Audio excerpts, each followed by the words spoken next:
The Red Sox closing situation is in obvious disarray.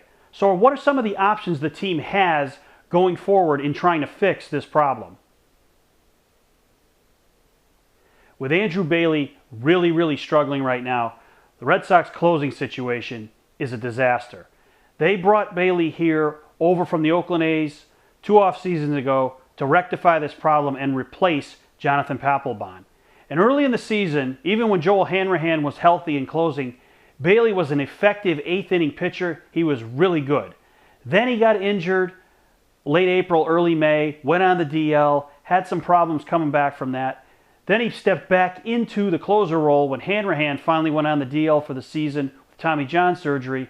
And ever since Bailey's been back, he's had problems with his velocity and his location. And it's all culminated within the last week or so with Bailey finally losing the closer's job as John Farrell pulled him out of the role.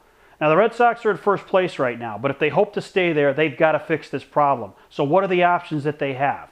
They can go out and they can trade for a closer, but it's going to be expensive. And they don't want to give up any of their young pitchers, which is what they're going to have to give up in order to do it. Whether it's Jonathan Papelbon from the Phillies or Jesse Crain from the White Sox, if the White Sox fall out of contention.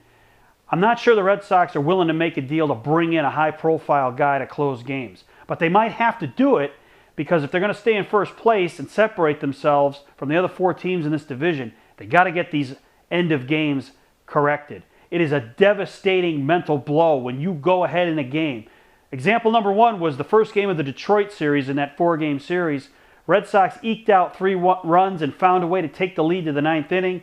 And then Bailey blows it within 3 batters and gives up a devastating walk-off home run to Johnny Peralta. You can't have that throughout the season if you're going to be a consistent winner. So if they don't bring in a high-profile closer, the only other option I see is to promote from within. And I don't mean Koji Uehara, who's currently in the role. Maybe you can go with Junichi Tazawa, but you really want to make a bold move? How about bringing up Rubby De La Rosa? Let this guy step into the role for a couple weeks and see if he can get it done. Because right now in that bullpen, it's very thin. And with the disarray at the back end of games, why not try De La Rosa in that role? He may turn out to be the answer, as Papelbon was a few years ago when Terry Francona tried him out in a closer's role. Now, the big difference here is that Papelbon was already in the major leagues and pitching as a starting pitcher, whereas De La Rosa has not yet made an appearance for the big league club. But if the Red Sox are reluctant to trade pieces to get an established closer for the rest of the season, they're really going to have no choice but to promote somebody from within. And if it's not Junichi Tazawa, and if Koji Uehara doesn't prove to be durable enough to handle the role, the only way I see the Red Sox getting out of this mess is by sticking Rubby De La Rosa in the role and seeing if he can do it for a couple of weeks, and then you go from there. So for you guys out there, as you look at this closing situation for the Red Sox and the bad situation that it is right now, what are your thoughts on trying to solve this big problem? Thanks for watching.